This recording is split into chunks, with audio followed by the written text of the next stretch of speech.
Magandang araw sa inyong lahat. Ngayon ating tatalakayin ang kasalukuyang estado ng kaso ni dating Pangulong Rodrigo Duterte sa International Criminal Court o ICC. Ang ating focus ay kung siya ba ay mananatili sa kustodiya hanggang sa kanyang pagdinig sa Setyembre 23, 2025 o kung may posibilidad siyang mapalaya pansamantala.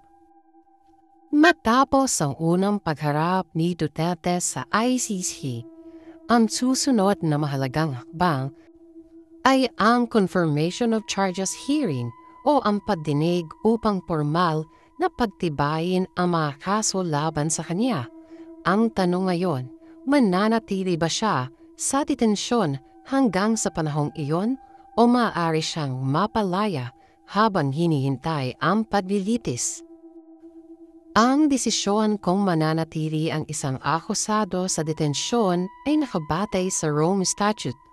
Ayon sa Artikulo 58, maaaring ikulong ang isang akusado kung kinakailangan upang siguraduhin ang kanyang pagdalo sa korte, pigilan siyang hadlangan ang proseso ng hustisya, at pigilan siyang gumawa pa ng iba pang krimen. Samantalang ayon sa Artikulo 60, maaari siyang humiling ng pansamantalang pagpapalaya kung mapapatunayang hindi na ito kinakailangan.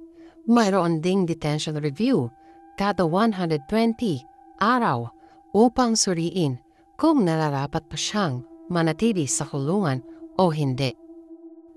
Makakatulong ang mga nakaraang kaso sa ICC upang makita natin kung paano sila nagdesisyon sa mga katulad na sitwasyon.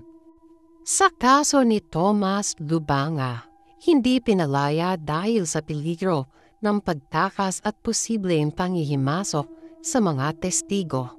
Sa kaso naman ni Jean Bemba, pinalaya sa ilalim ng mahigpit na kondisyon at may bansang sumang-ayon na bantayan siya. Sa kaso naman ni Laurent Gbagbo, matagal na ikinulong ngunit sa kalaunan ay pinalaya rin. At sa kaso ni Bosco Taganda, hindi kailanman pinalaya dahil sa mataas na panganib ng witness tampering. Batay sa mga kasong ito, maaaring gamitin ng ICC ang parehong mga batayan sa pagpapasya sa kaso ni Duterte.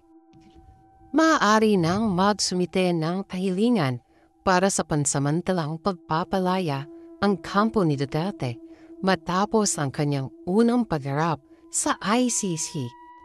Mayroon ding itinakdang detention review tuwing 120 araw na posibleng gawin sa Hulyo 2025, Nobyembre 2025, Marso ng 2026 at Hulyo ng 2026.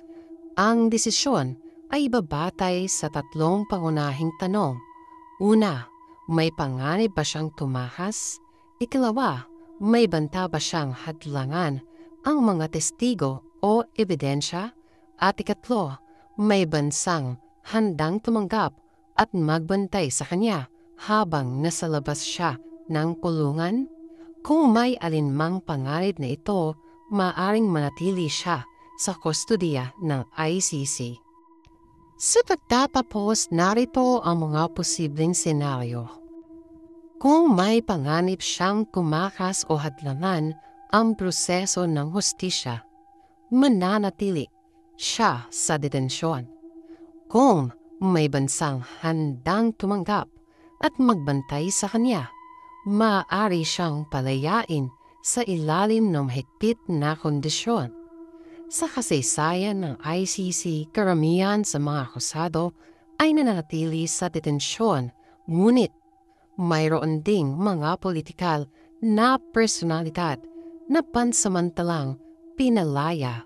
Ang magiging desisyon para kay Duterte ay nakadepende sa magiging pagsusuri ng ICC sa mga darating na buwan. Maraming salamat po at huwag kalimutang i-like o mag-subscribe o i-follow ang page na ito Hanggang sa muli, mga law companion.